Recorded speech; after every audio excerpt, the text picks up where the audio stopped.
Selamat sore, saudara mahasiswa dan mahasiswi yang saya cintai. Selamat berjumpa kembali dalam mata kuliah Administrasi Pembangunan, di mana pada sore hari ini kita akan membahas subtema perencanaan dan pelaksanaan pembangunan.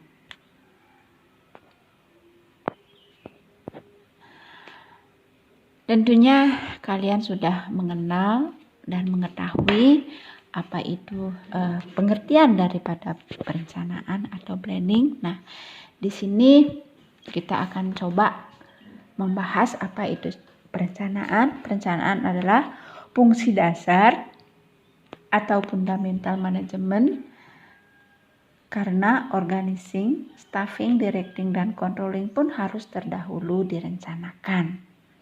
Perencanaan ini ditujukan untuk masa depan yang penuh dengan ketidakpastian karena adanya perubahan dan situasi. Nah, itulah perencanaan. Di sini saya coba mengambil menurut pengertian perencanaan menurut beberapa ahli, diantaranya yaitu G.R. Terry.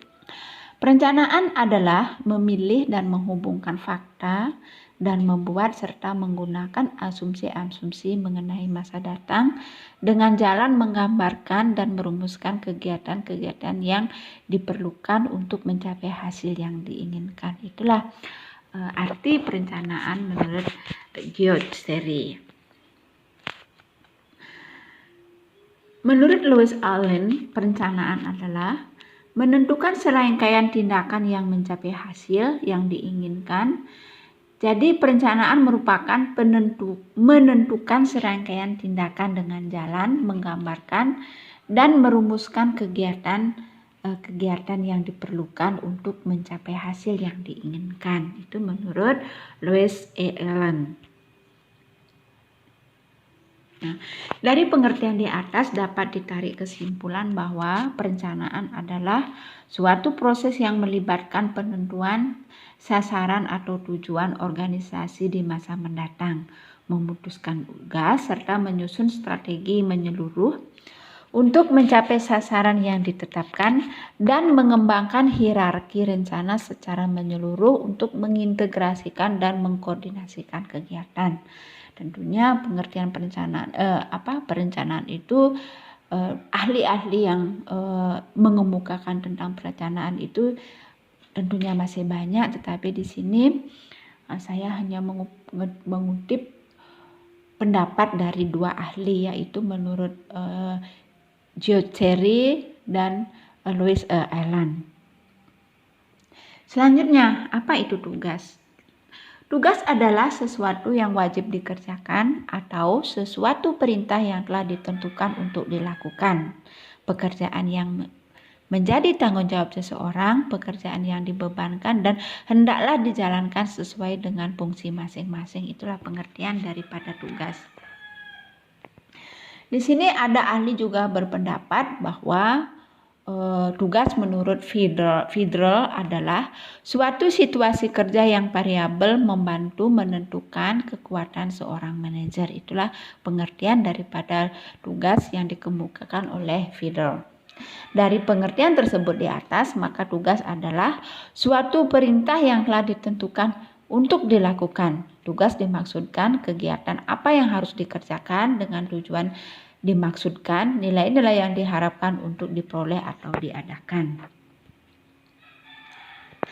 Sedangkan perencanaan tugas adalah suatu proses yang melibatkan penentuan sasaran atau tujuan organisasi yang telah menjadi tanggung jawab organisasi di masa mendatang, memutuskan tugas serta menyusun strategi menyeluruh untuk mencapai sasaran yang ditetapkan, dan mengembangkan hierarki rencana secara menyeluruh untuk mengintegrasikan dan mengkoordinasikan kegiatan. Itulah disebut dengan perencanaan tugas. Menurut Harold Knorr dan Chris Donnell mengatakan bahwa perencanaan yang dibuat orang haruslah bersifat ada beberapa sifat yang harus dipenuhi, yaitu sebagai berikut. Yang pertama, menyumbang pada pencapaian tujuan-tujuan organisasi.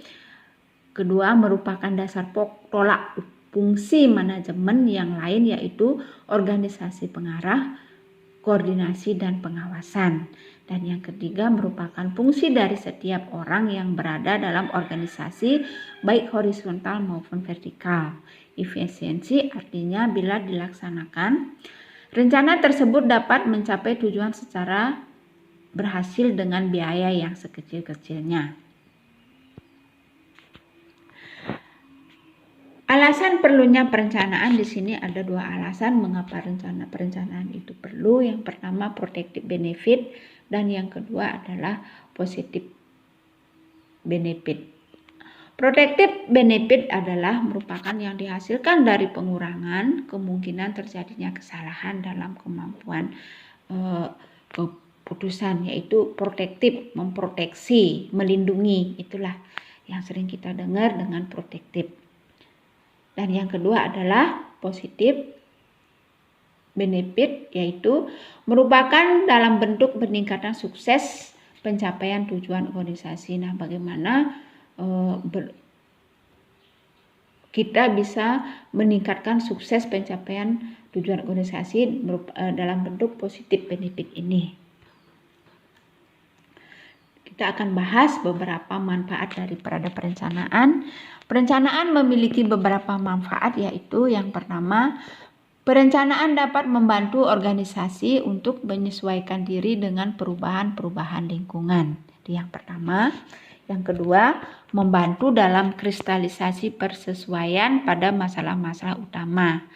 Yang ketiga, memungkinkan organisasi memahami keseluruhan gambaran tugas lebih jelas. Dan yang keempat, membantu organisasi dalam penempatan tanggung jawab lebih tepat. Dan yang kelima, memberikan cara pemberian perintah untuk bertugas. Yang keenam, memudahkan dalam melakukan koordinasi di antara berbagai bagian organisasi.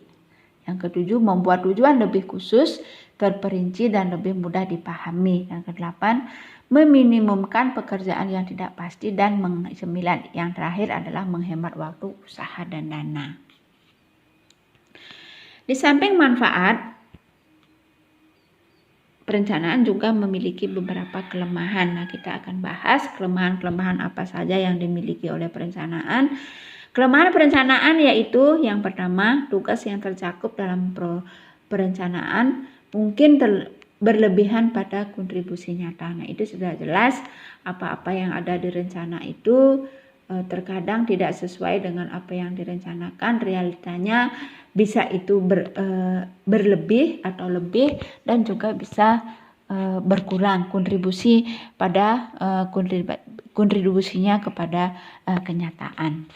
Yang kedua, perencanaan cenderung menunda kegiatan. Nah, ini dengan perencanaan itu kegiatan-kegiatan yang sesungguhnya sudah dilaksanakan itu justru cenderung menunda kegiatan itu. Nah, kenapa menunda kegiatan itu? Itu disebabkan karena rencana yang sudah dibuat, sehingga kegiatan-kegiatan itu harus sesuai dengan rencana yang sudah direncanakan.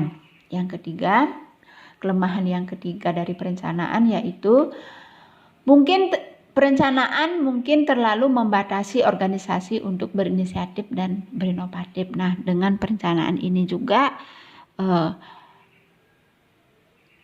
membatasi organisasi itu untuk berinisiatif. Artinya di saat organisasi itu memiliki pemikiran-pemikiran yang inovatif, yang punya inisiatif untuk mengembangkan itu akan dibatasi oleh rencana-rencana yang sudah dibuat. Inilah menjadi kelemahan yang ketiga daripada perencanaan itu. Dan yang keempat adalah kadang-kadang hasil yang paling baik didapat oleh menyelesaikan situasi individual dan penanganan setiap masalah pada saat masalah tersebut terjadi. Nah, artinya dari penanganan masalah yang dihadapi oleh organisasi itu, kadang-kadang hasil yang terbaik itu adalah didapatkan oleh penyelesaian secara individual, tetapi penyelesaian bukanlah penyelesaian secara organisasi, tetapi individu. Pendekatan secara individual itu kadang-kadang hasilnya lebih baik terhadap masalah yang sedang terjadi. Itu kelemahan yang keempat. Dan yang kelima, ada rencana-rencana yang diikuti cara-cara yang tidak konsisten. Nah, inilah terkadang walaupun sudah direncanakan, tapi rencana-rencana itu terkadang diikuti juga oleh cara-cara yang tidak konsisten. Itu ada 5 kelemahan daripada perencanaan yang sudah saya sebutkan tadi. Nah, di sini menurut Robin menjabarkan rencana-rencana organisasi itu adalah menurut luasnya strategi lawan operasional. Artinya luas daripada organisasi itu seperti apa luasnya. Strategi lawan operasional artinya di daerah operasional itu seberapa luas daripada daerah operasional. Kerangka waktu. Nah, di sini mencakup jangka waktu. Apakah itu jangka waktunya pendek sudah tentu lawannya adalah jangka panjang. Apakah kerangka waktunya itu jangka waktunya itu pendek atau jangka waktu panjang. Terus kekhususan ini pengarahan lawan khusus, artinya pengarahannya bagaimana. Khusus sudah tentu memiliki nilai spesifik mengkhusus. Dan yang terakhir ada penggunaan atau dipakai sekali lawan terus menerus. Dalam penggunaannya ini apakah rencana itu dipakai hanya sekali atau akan digunakan secara terus menerus. Itulah penjabaran perencanaan rencana-rencana organisasi menurut Robin. Selanjutnya rencana strategi lawan atau strategi atau rencana operasional. Nah, rencana strategis merupakan rencana-rencana yang berlaku bagi seluruh organisasi, menentukan sasaran umum organisasi tersebut dan berupaya menempatkan organisasi tersebut dalam lingkungannya. Itulah disebut dengan rencana strategis melawan rencana operasional. Nah, rencana jangka pendek dan rencana jangka panjang. Rencana jangka pendek merupakan rencana yang menggunakan kerangka waktu di atas 3 tahun. Itu jangka panjang. Rencana jangka pendek merupakan rencana yang mencakup 1 tahun atau kurang. Itu pada hakikatnya rencana jangka pendek itu di atas 7 tahun, namun sewaktu lingkungan organisasi telah menjadi tidak menentu, maka definisi jangka waktu itu telah diubah dan dapat berubah sewaktu-waktu rencana jangka pendek, jangka menengah maupun jangka panjang. Rencana yang mengarahkan direksional lawan rencana khusus atau spesifik. Rencana khusus merupakan rencana yang sudah dirumuskan dengan jelas dan tidak menyediakan ruang bagi interpretasi. Tidak ada ambiguitas dan juga tidak ada kesalahpahaman. Menurut George Steiner, jenis perencanaan dilihat dari unsurnya ada beberapa, yaitu yang pertama aturan, di mana aturan itu pernyataan bahwa kegiatan tertentu harus atau tak boleh dilakukan dalam situasi tertentu, karena di sini sudah ada aturan yang mengikatnya.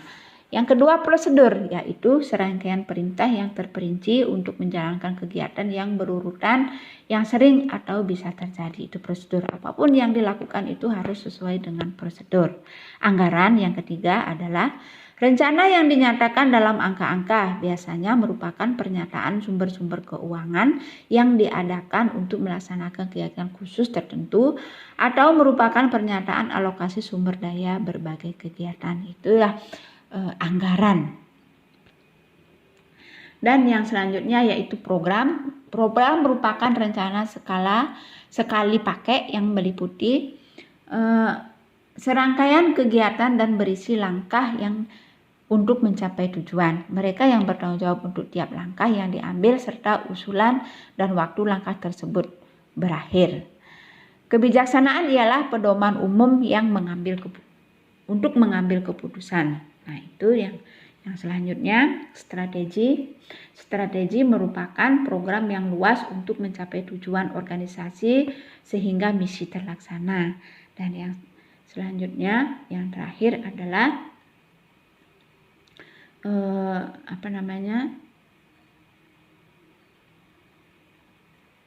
yang terakhir adalah tujuan. Tujuan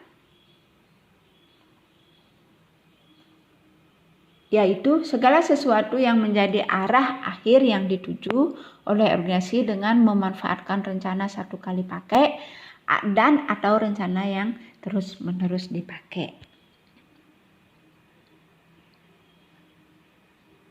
Maksud sebagai bentuk perencanaan pokok suatu organisasi dan standar dan program adalah suatu norma atau persyaratan yang biasa berupa suatu dokumen formal yang menciptakan kriteria, metode, proses, dan praktek rekayasa atau teknik seragam. Nah, demikianlah pembahasan kita pada sore kali ini. Semoga ada manfaat bagi kalian dan sampai berjumpa kembali dalam subtema pembahasan yang lain. Selamat sore dan terima kasih.